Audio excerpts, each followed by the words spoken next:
Hi, I'm Shrankhla, the founder and CEO of Uma, an Ayurvedic beauty and wellness collection. This is the Uma Ayurveda podcast. Each week, I'll be having a conversation with someone I greatly admire on the topics of Ayurveda, holistic healing, spiritual well-being, and alternative health.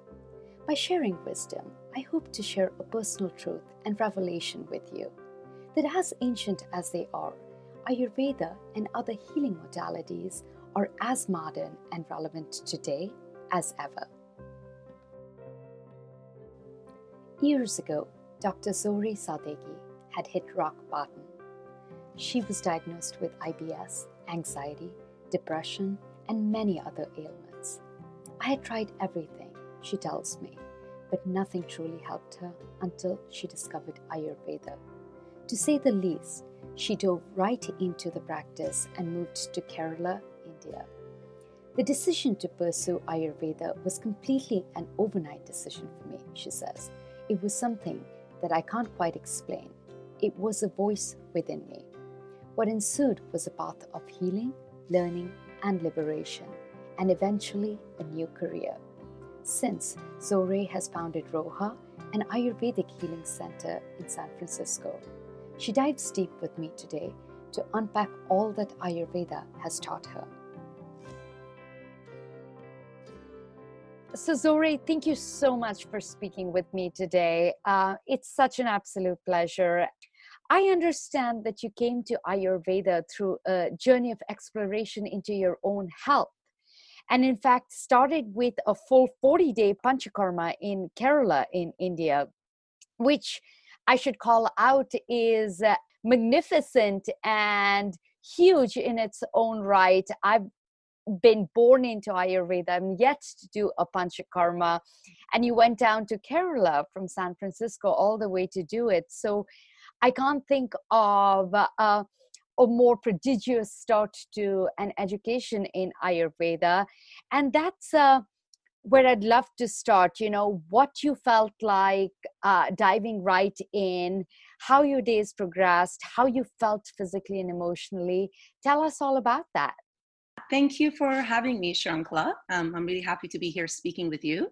Yeah, so I sort of stumbled upon Ayurveda at a point in my life where I would say I had completely fallen apart. I had hit rock bottom. I was diagnosed with many different sort of ailments, from IBS throughout my life because I had sensitive digestive system, to severe depression, anxiety disorder, and then PCOS, polycystic ovarian syndrome. And I sort of struggled with all of this for many years, not quite figuring out why it was all happening to me. And I had tried everything from Western medicine. I tried therapy for many years. I tried acupuncture, Chinese herbal medicine, some of which actually helped, but nothing was quite able to figure out why I was struggling so much. So what I decided to do, and this completely came out of nowhere, one day I remembered that many years ago I had seen an Indian holistic doctor. I couldn't even remember what the name was, but I popped online and I just did a quick search for Indian holistic medicine, and the name Ayurveda popped up. And I was like, yeah, many years ago I saw this doctor, and I remember the only thing she told me was like, your body's out of balance, there's too much fire, and we have to cool you down. And I had no idea what that meant at the time. So the decision to kind of pursue Ayurveda was completely an overnight decision for me. It was something that I can't quite explain. There was a voice within me that I'd like to think of it as my higher self or my intuition that just kicked in and was like, this is it. This is your solution. And this is how you're going to bring yourself back into balance. This is how you're going to heal yourself. So within a couple of months, I packed my bags and moved to India. And it was a very quick decision. There was not a whole bunch of thinking or really logic that went into it. I just responded to this voice. And when I moved to Kerala, I started studying Ayurveda, and at the same time, I was doing my panchakarma. And I had no idea what to expect, nothing whatsoever. And I remember having my first session with my Ayurvedic doctor there, and she sat in front of me and I went through a list of symptoms, everything that had been happening to me ever since I was a kid, because I was not new to disease and ailment and pain. I kind of had gone through it all my life. And I went through all the symptoms. I told her everything. And she just looked at me and she was like, all of that is great. It's good for me to know your symptoms, but we don't really treat the symptoms here. We really want to treat you as a whole.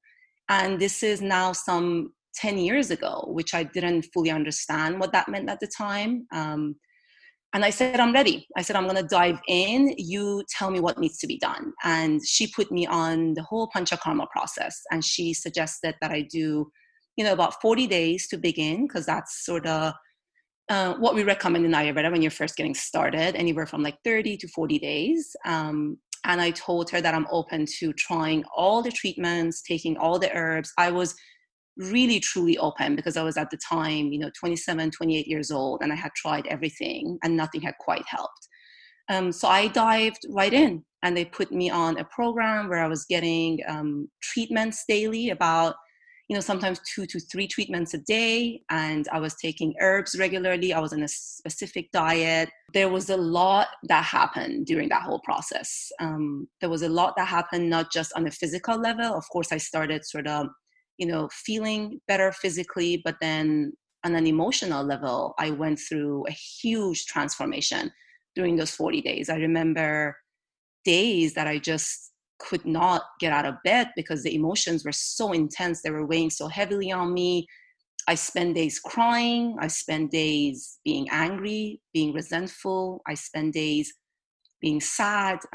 There was so much that came up, and I couldn't really figure out why all of this was coming up. I still was really new to Ayurveda, and then I was sort of studying it at the same time. So then I started learning about the concept of the doshas, the concept of the energies within the body, and what really was happening to me, and tapping into the root cause of all these sort of emotional imbalances that was within me. And one thing became really clear when I did that panchakarma was that it wasn't so much the physical body that I needed to heal, but it was really my emotional body, my spiritual body, or my, consciousness, a spirit, whatever you want to call it.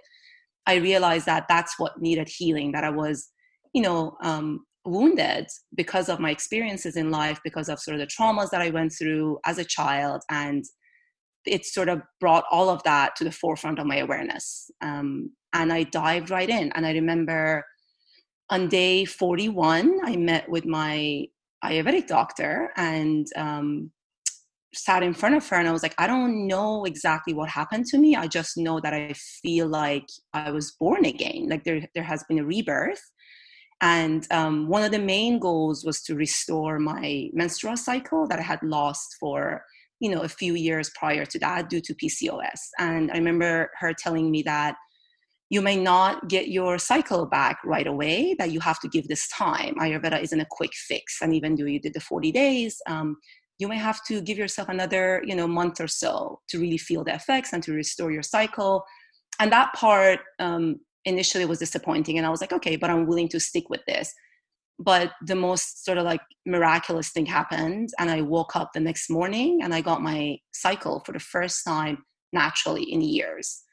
So that's when I knew. I was like, not only was I able to sort of restore my physical body and bring it back into balance, but I also was able to dig deep and figure out what was happening with me emotionally. And in that moment, I had this clear sort of voice, this calling within me that was like, this is your life's work. This is what you're going to do. You were able to heal yourself with the help of this, amazing medicine. And now you have to go out there and help everybody you cross paths with become healthy, especially women, because as a woman, I struggled so much with my health. Sort of women's health became something that I became very passionate about after doing my first panchakarma.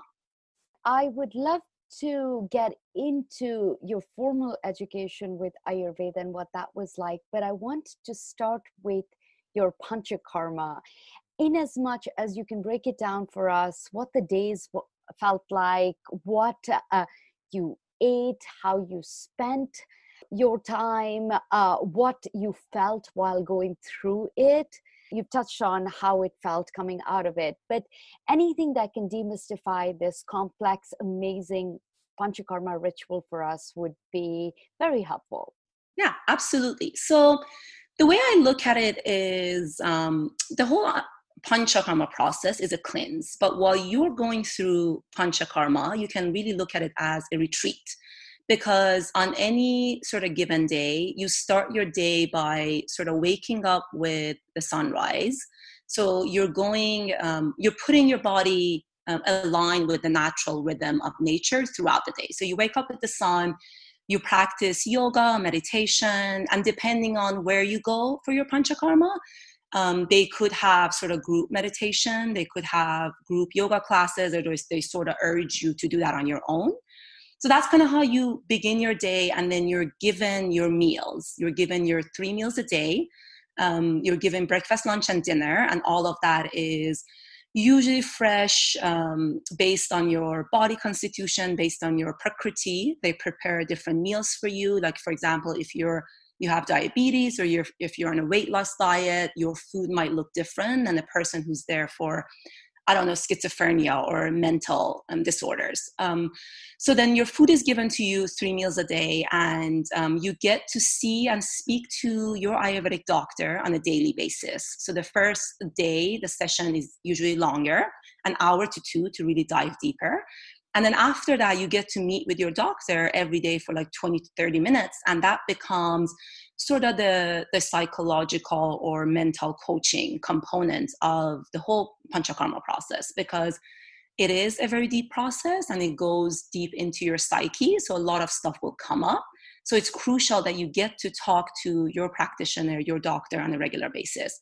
So you have these sort of like healing sessions every day with your practitioner, and then you get body treatments, you get physical treatments, which are actually absolutely amazing. So again, the treatments change. The way we break it up in panchakarma is every sort of 5 to 7 days, your treatments will change. So we do any one particular Ayurvedic sort of therapeutic treatments for like 5 sessions in a row or 7 sessions in a row, depending on what the body needs. And typically when you're doing a classic panchakarma, you get to do 2 treatments daily. They're either done sort of in back to back, or they're broken up into like a morning treatment, and then you have lunch, and then you get an afternoon treatment. And then you have, typically there's like either meditation or a chanting session in the evening as well. And then you get your dinner. And you have a lot of time on your own through this whole panchakarma process. And they usually urge you to sit with yourself during that time, to do a lot of meditation, a lot of reading, writing, and all of that will help you go deeper within. Because, you know, one of the main goals of Ayurveda is to strengthen this connection that you have with yourself, with your inner self, with your true essence. So by doing these spiritual practices while you're going, you know, through your panchakarma, you'll be able to sort of tap deeper into your essence and figure out, you know, what's going on with you and how you can remove these like blockages. So on any given day, to answer your question as to like kind of how you're feeling as you're going through it, there's a lot that you're feeling. There's a lot that comes up. There are days that you wake up feeling refreshed, rejuvenated, more hopeful. And then there are days that you wake up feeling quiet, literally like crap. Like you wake up just not feeling great. There's a heaviness, there's a stagnation.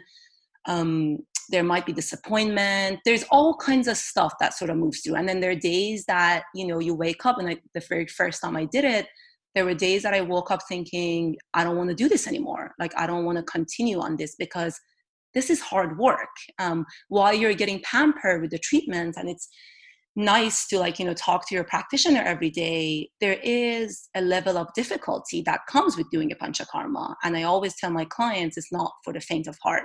You have to kind of be ready to know what you're getting yourself into. The pampering and the treatments are great, but the only way to truly heal yourself from within is to face your own darkness and to face your own demons within. And to face that is not an easy task. So you have to sort of be ready to push through the days that are not as easy, because once you do, the reward is waiting for you. And that's sort of what I learned by doing my panchakarmas every year. And I realized that every time that I do it, it gets a little bit easier. So the very first time was the most challenging for me, was to, it's a test. Every day that I woke up was a test to my strength, to my stamina, to like sort of my emotional strengths, to be like, hey, I'm gonna wake up and do this all over again. But the end goal and the results show me that it was all worth it. So you go through a number of emotions, and not any 2 days look the same as you're going through this process.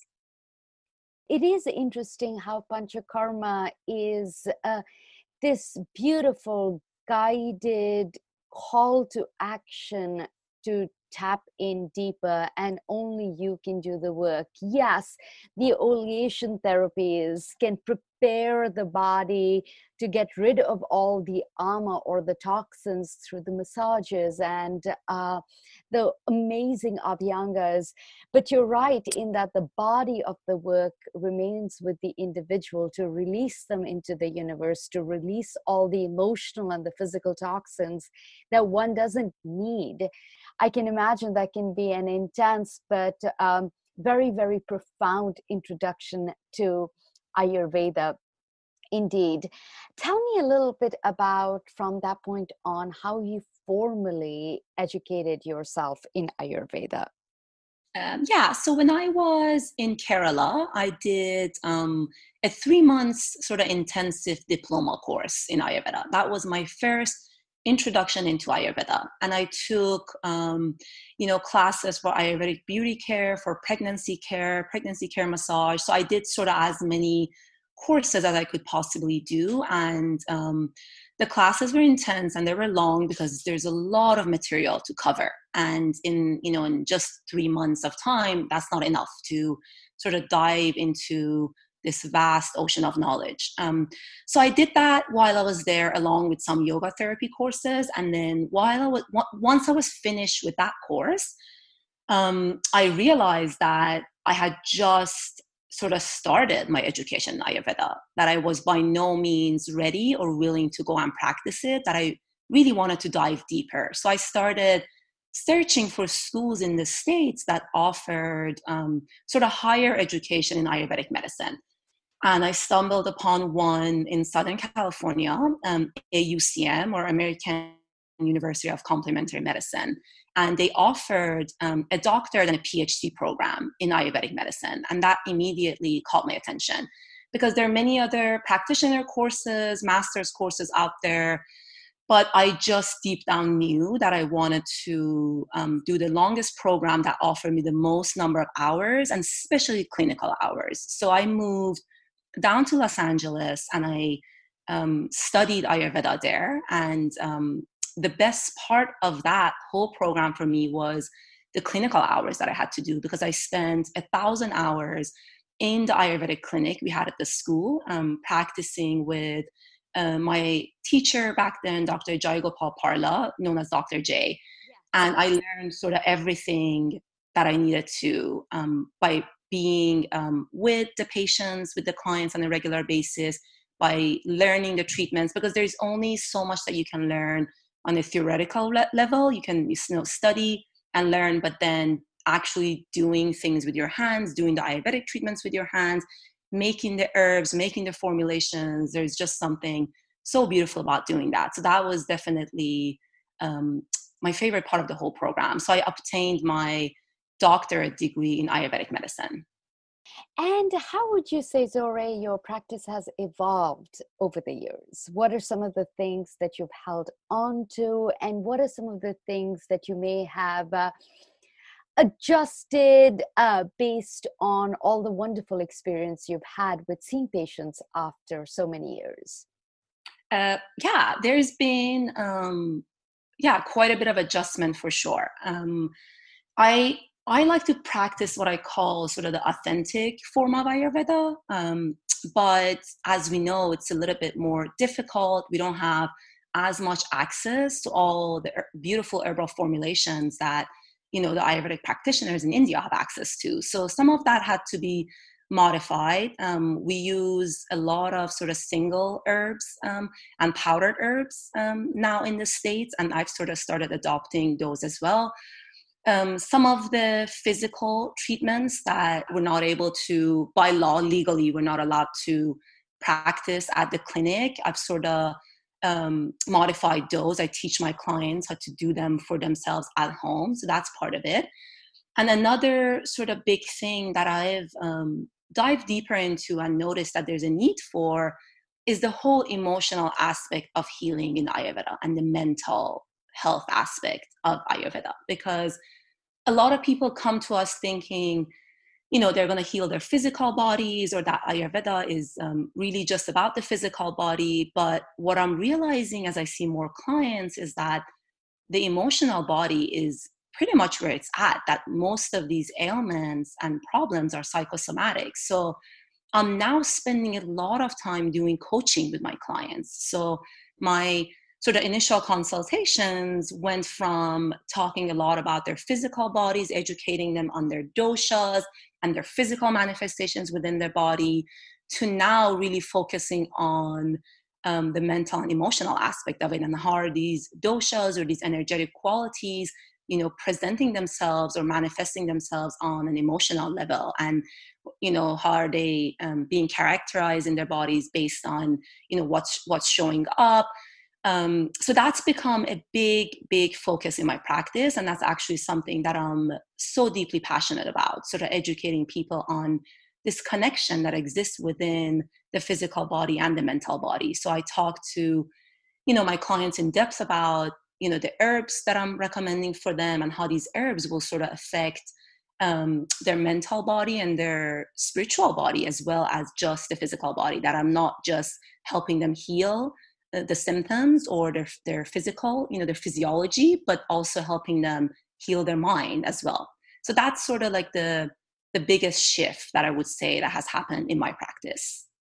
And it is fascinating to observe that, because many aspects of Ayurveda can feel cultural, especially when you're starting out. Because, yes, the system of medicine did originate in India. And for many of us that were born and raised in India, it's part and parcel of life in some ways. How you cook, how much you refrigerate or lack thereof, access to even things like fresh cow's milk, that can sometimes be taken a little bit for granted up until you move, as I did, to a different country, and then start working backwards into integrating some of those practices in their rich, authentic way. But I think you touch on something that is very powerful. It is, again, an invitation to dig in deeper, to see what your intuition is telling you about your body, rather than relying on what is necessarily available or what your environment is able to do for you. And then practicing the art of moderation in practicing Ayurveda, because then you start to quickly find that relief is there to be found, while making the adjustments that you might need for your surroundings. So Ayurveda does exist for everyone in every sense of the term. It may just differ in its rendition from culture to culture and geography to geography. But the beauty is that with a few tweaks and sensibilities, you can make it your own and still thrive with it. And that's beautifully put by you in how the journey has evolved. I'd love to go back to the question of mental health and get into a few more specifics. But before that, a question that I think a lot of people ask, especially as they get into the understanding of Ayurveda, and that is in many ways pivotal to understanding your true self, one's dosha. Tell me what dosha you are, and how you truly discovered it. So I am predominantly a Pitta dosha, which is the fire principle. And I have both Vata and Kapha in balance. So pretty much equal quantities of Vata and Kapha within myself. It wasn't until I moved to India and did, my studies in Ayurveda and did that first panchakarma, that I truly realized what it meant to have sort of one energetic quality within you more than the other. For me, I realized that once I sort of discovered that I'm predominantly dosha, because my predominant dosha is pitta, it was very life-changing for me, because one of the first things that my Ayurvedic practitioner in India told me all those years ago was that we need to cool you down, we need to cool you off. So what they did for the first 2 weeks, every day straight, they did shirodhara for me, but using buttermilk. They pretty much poured milk on my forehead for 2 weeks straight. And when I was telling my friends back home about this, it was fascinating for them, because they're like, how is milk poured on your forehead? It's going to, like, what does that even mean? What is that even going to do? The benefits were immense, because I felt the difference immediately. So I realized within myself that most of my life I was running on a lot of heat, that historically speaking, I used to be a very intense person. There was a lot of perfectionism within me. I wanted to always be in charge. I always wanted to be in control of my life, of every moment of my life and the people around me, to the point that it led to self-destruction within myself. Some of that behavior of perfectionism, needing to be in charge, thinking that I know the best for me and for everybody around me. And as a result, getting disappointed when things didn't go my way. I would often be easily irritated, lack patience. And that was sort of the running theme in my life. And there was a lot of anger associated with that. So once I realized that this fire exists within me, there is no way to deny that. There's no way to avoid that. But then what if I learned to tune into the positive qualities of the fire? What if I learned to contain the fire and turn it into this beautiful light that exists within all of us? And the positive attributes that come from having fire within you is having courage, is being brave, is being compassionate, motivated, is having sort of the good intensity within you that gets the world going, that gets you out of bed every day. And Ayurveda taught me how to do exactly that, is to sort of take the anger that I have within me, and do something good with it. I stopped judging myself. I stopped criticizing myself, because I used to do that. I used to beat myself up for years and years. If one thing wasn't done right, or my definition of right, then I would completely just lose my temper. Then I realized, okay, what if I, instead of losing my temper, what if I saw this anger that's rising within me as something good? What if I took this anger and turned it into complete heat and passion and compassion towards myself, to heal myself and to help heal the world around me? So really understanding my sort of constitution, my dosha, but also not over identifying with it, so I don't get too attached with it, and recognizing that I still have the other energetic qualities within me as well, that on any given day I could wake up and be a pitta kapha or be a pitta vata. And what does that mean? And how is that manifesting on that given day?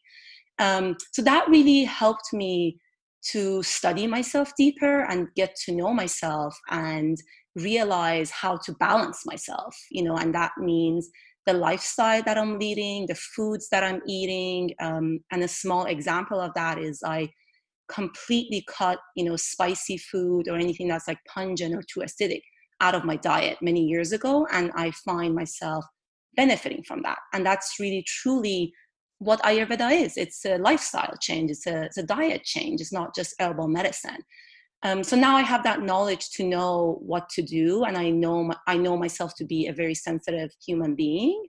So now I sort of know how to harness those emotions, how to contain those emotions as they come up. And instead of sort of judging myself for having too much fire within me, I've started appreciating the fire within me. I've started sort of worshiping and praising the fire within me, and learning how to master my emotions is what sort of got me closer to accepting myself exactly as I am. And that with that acceptance comes the essence of surrender. You surrender to who you are, you surrender to your body constitution, to your prakriti, and to the world around you. And that sort of leads to reaching content and bliss within oneself.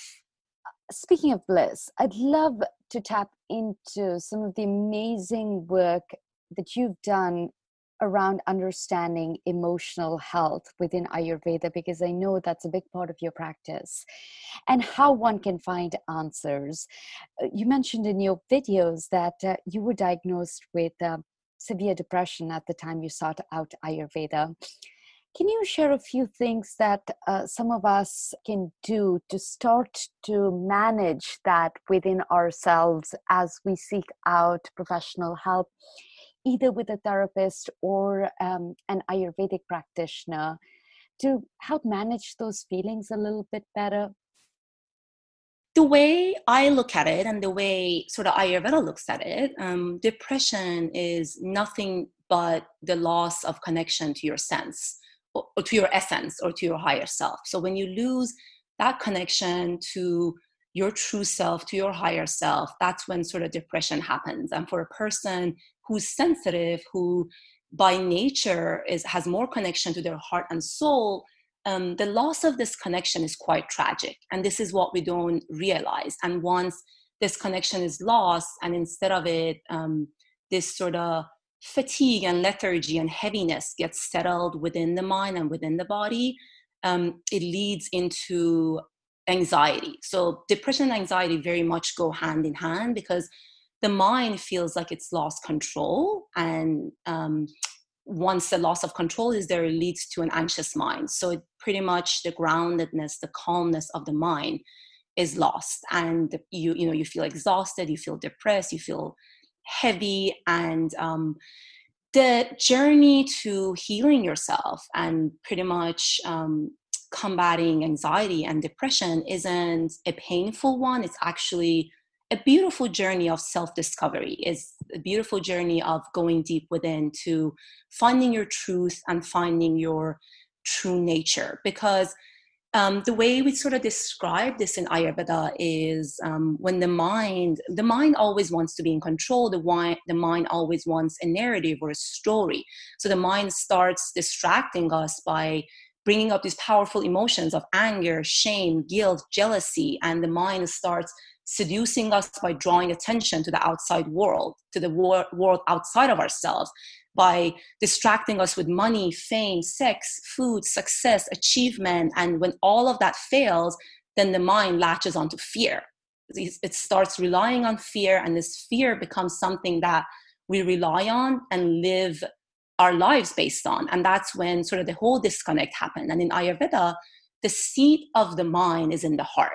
So while the neurological functions of the mind is done in the brain, it's done through the brain, the emotional sort of functions of the mind are done through the heart. So to sort of heal yourself from depression, to sort of get to your own essence, is nothing but strengthening that connection and bringing that balance and synchronicity between your mind, your emotions, and your body. So bringing this balance and harmony.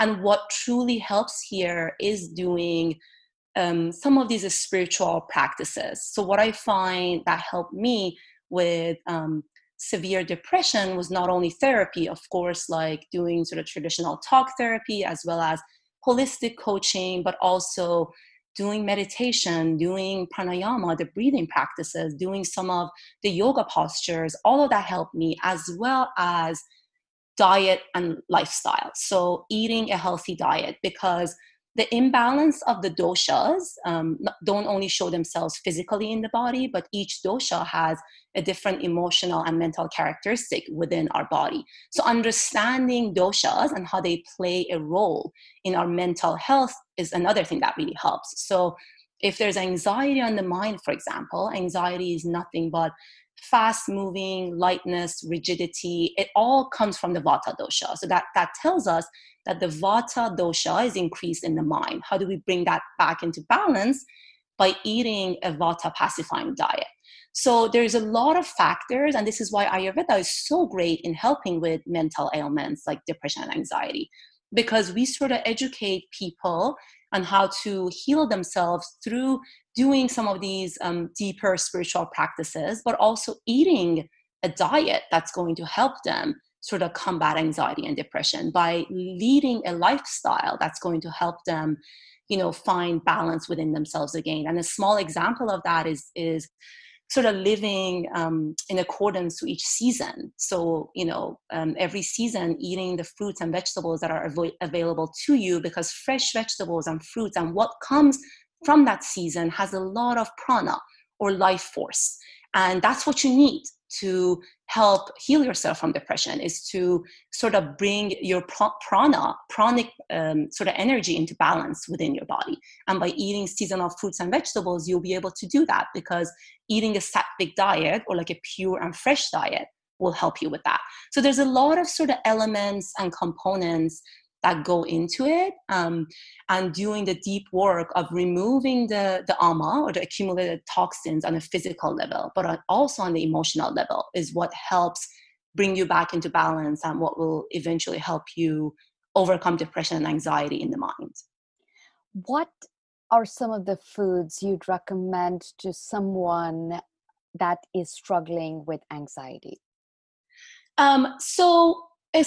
This is also another thing. So in Ayurveda, since it's very individualized, it's very personalized based on each person's sort of prakriti or dosha, some of the things that I might recommend to a person who's predominantly, for example, a pitta constitution versus a vata constitution would be different. But in general, if we're speaking of anxiety, I would say for anxiety, we want to bring down the vata dosha. So we want to do foods that are warm, nourishing, grounding, sort of easy to digest, mainly cooked, to help bring that back. Good oils in the diet. Good oils really help with the nervous system. So we're trying to bring the nervous system back into balance. So good fats play a big role in that.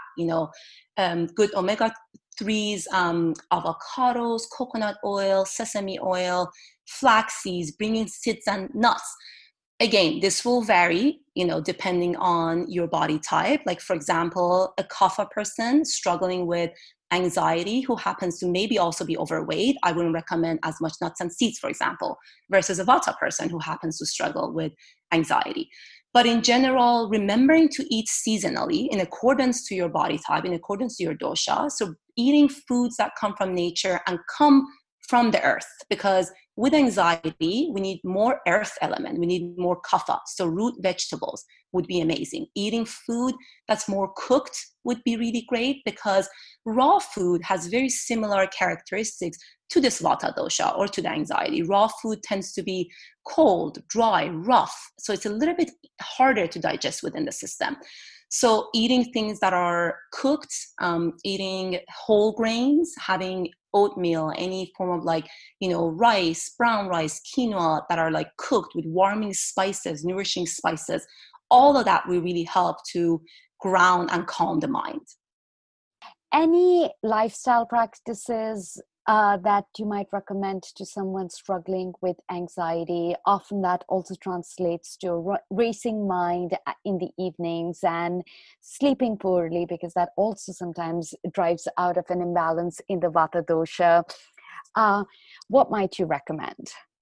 Yes. So one of the best things to do for anxiety is to put yourself and your body on a routine, because anxiety and being anxious is nothing but fearing the unknown, is worrying about the future, it's worrying about what's to come.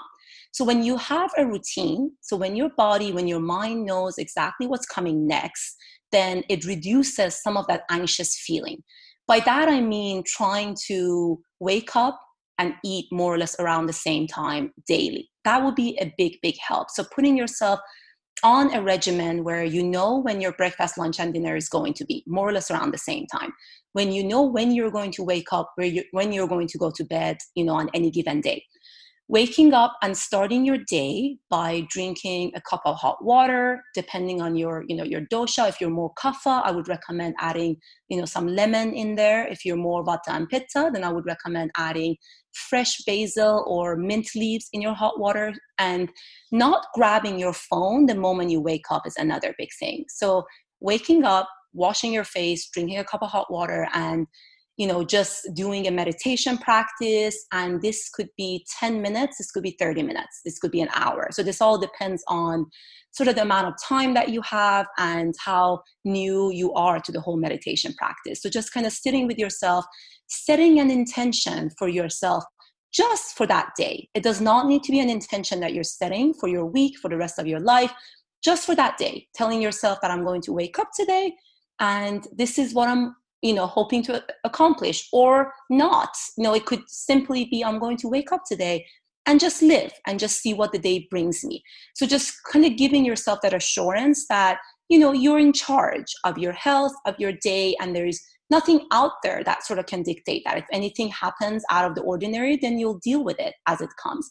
So living in the moment, accepting the moment, and living every moment with awareness is another thing that really helps with anxiety. And another really useful thing is oil massage. So doing your own self abhyanga at home on an everyday basis, or at least 3 times a week, whenever you have the time, that could be really beneficial. So just warming some coconut oil or some sesame oil and giving yourself 10 minutes to sit with yourself quietly. I like to light a candle for myself, burn an incense, and dim the lights and just sit and, make this self-abhyanga and meditation ritual for myself. And that's very beneficial. I recommend doing it more in the evening time, an hour or so after you've had your dinner, like do the oil massage and get yourself and your body ready for sleep. And instead of grabbing your phone before you go to bed, maybe you grab a book, maybe you read a poem, maybe you read a little, you write a little bit in your journal. Just do some practices that are going to help you keep your mind and your nervous system more grounded. And going to bed early is another really good practice. So in Ayurveda, we recommend bedtime to be by 10 p.m. the latest, because between the hours of 10 to 2 is when you're able to get the deepest sleep. That's when your whole digestive system is resetting, your tissues are rebuilding, your cells are sort of regenerating.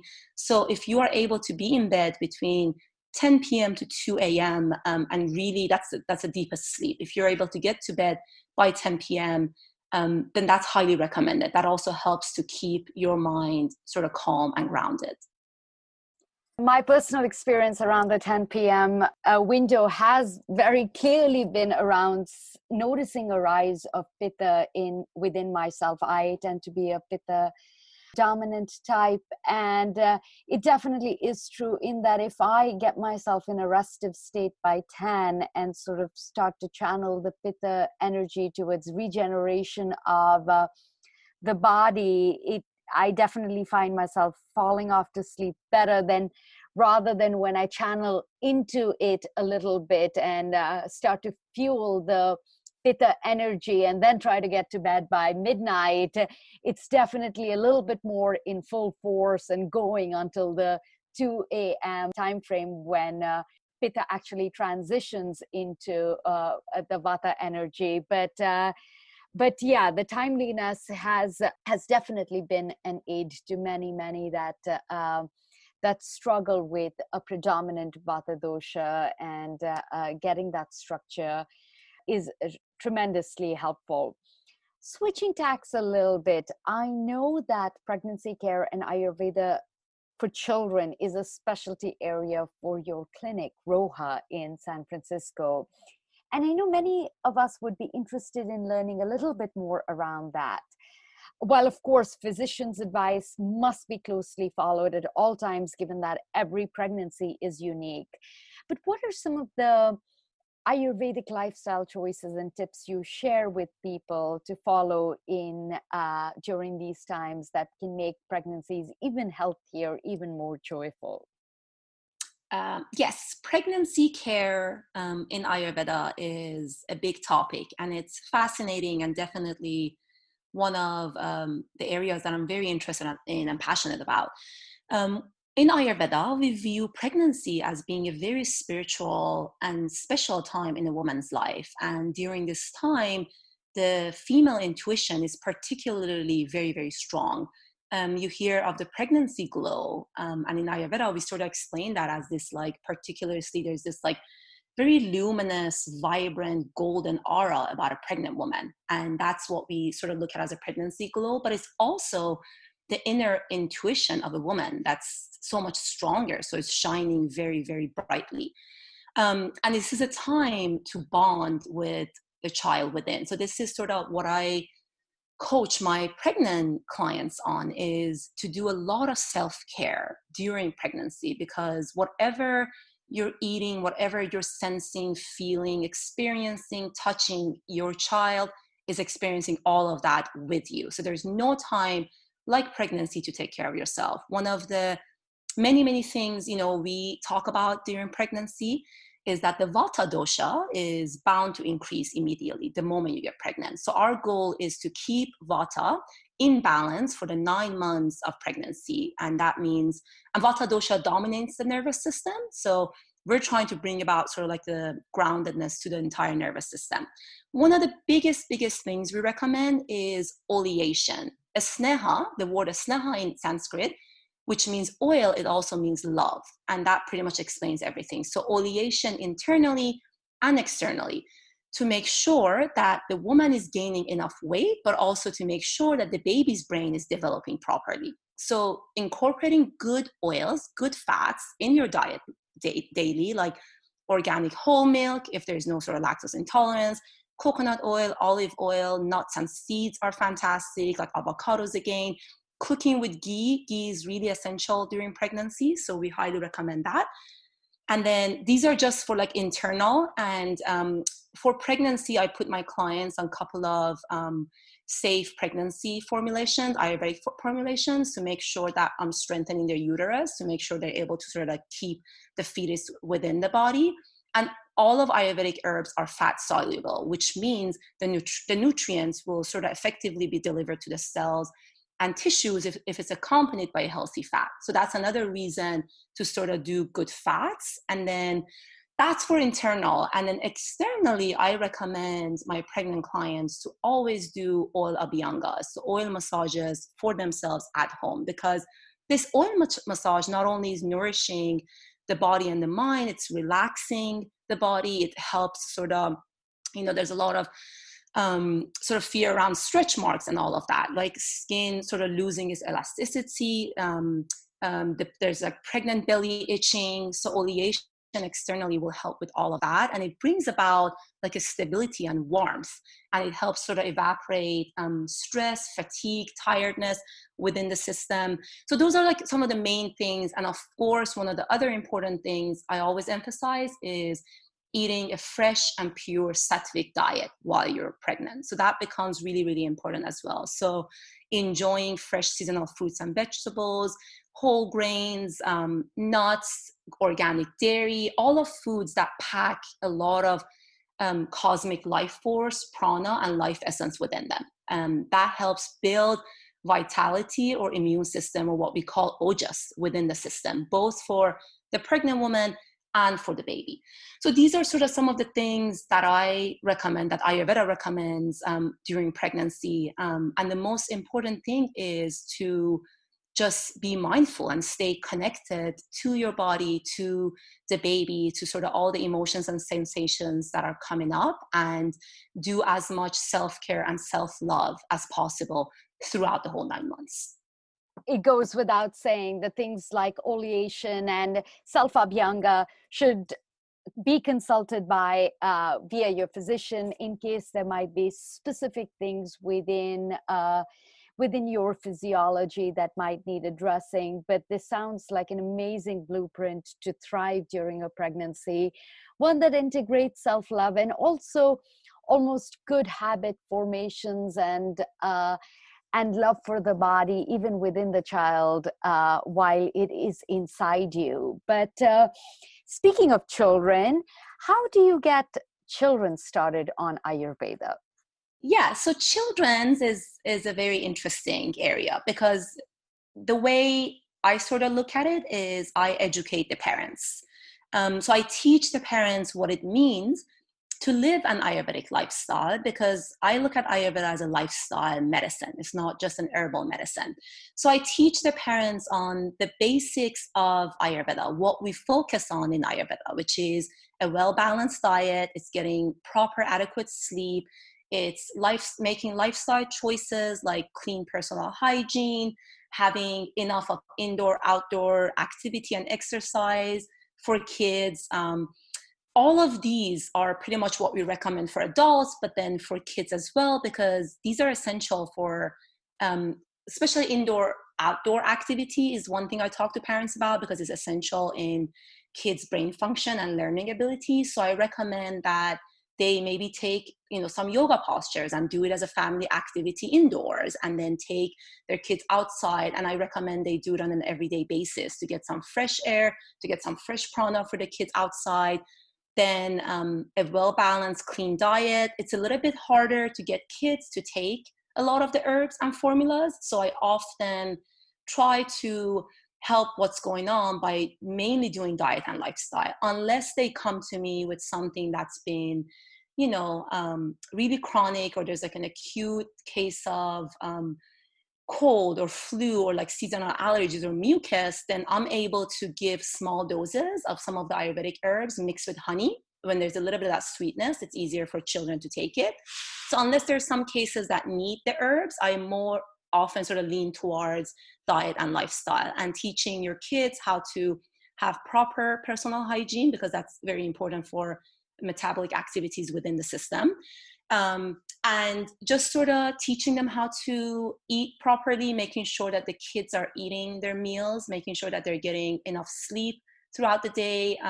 All of the pretty much the basic principles of Ayurveda that apply to anybody in adults, apply to children as well. Maybe on a more modified basis, because sometimes it's harder to get kids to eat anything and everything. So if they bring, their kids in, I usually talk to them about what they like to eat. And I try to sort of design a diet that fits, their liking or their taste, because I don't believe in forcing kids to eat things, because if you're not truly enjoying the food you're eating, you're not going to benefit from it.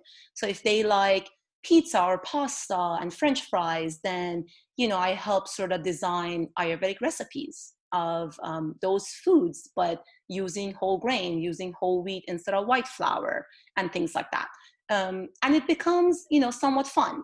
It's just about getting kids excited about, it's about speaking their language and getting them excited about the things that they're eating, the things that they're doing, and treating them like adults, like they're individuals that understand and they have a choice in, what they're eating. So that also helps me connect to kids.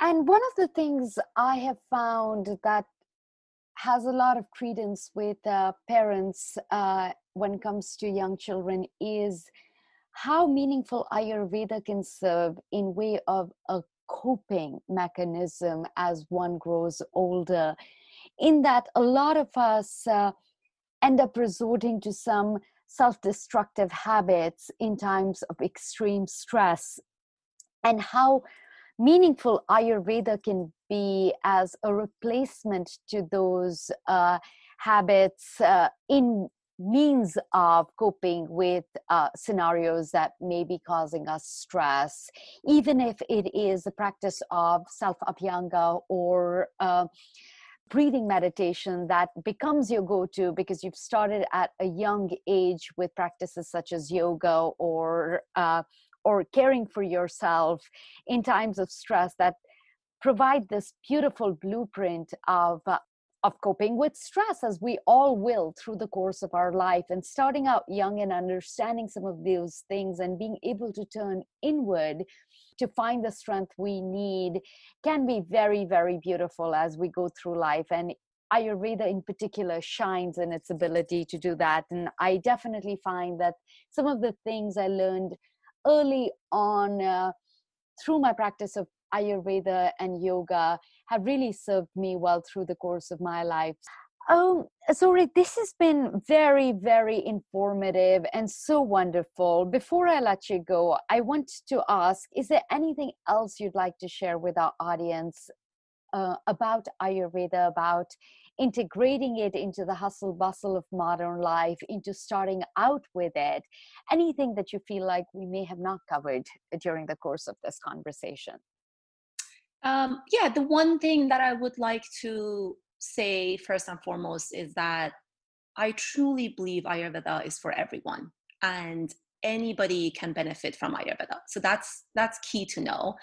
And another thing is that there is no one way to really do Ayurveda, and there is no way to do it perfectly. So do as much as you can based on your schedule. And this is sort of another thing I talk to my clients in depth about.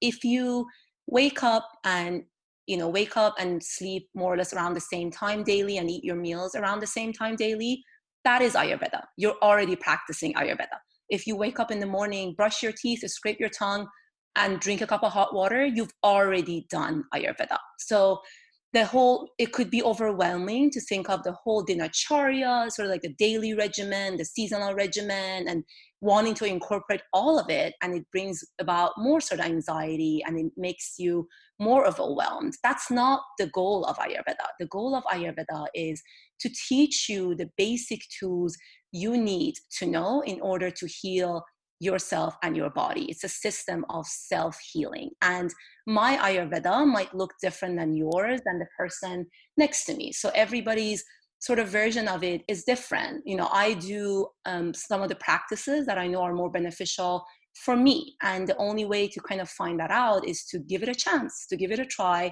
to see what works, and talk to your practitioner about your level of comfort with taking the herbs, with following some of the dietary stuff. And if there are things that you absolutely cannot fit in to your day, then talk to your practitioner about that, because we are able to modify some of the practices and help fit them into the lifestyle and daily schedules of our clients. So yeah, give it a chance. I mean, Ayurveda quite literally has saved my life and so many people that I know around me, and I have so much respect and love for this science. Wonderful guidance and absolutely wonderful chatting with you, Zohreh. Thank you so much for your time. I really appreciate all that you've said today and all that you do for Ayurveda and your patients every day. So thank you for being with us, and I'm sure we'll talk soon. Thank you so much. It was my pleasure speaking with you. Thank you so much for listening. If you'd like more information on our guests and the additional references during our conversation, please visit us at umaoils.com. That is U-M as in Mary, AOILS.com. And please subscribe to the Uma Ayurveda podcast and share. See you next time.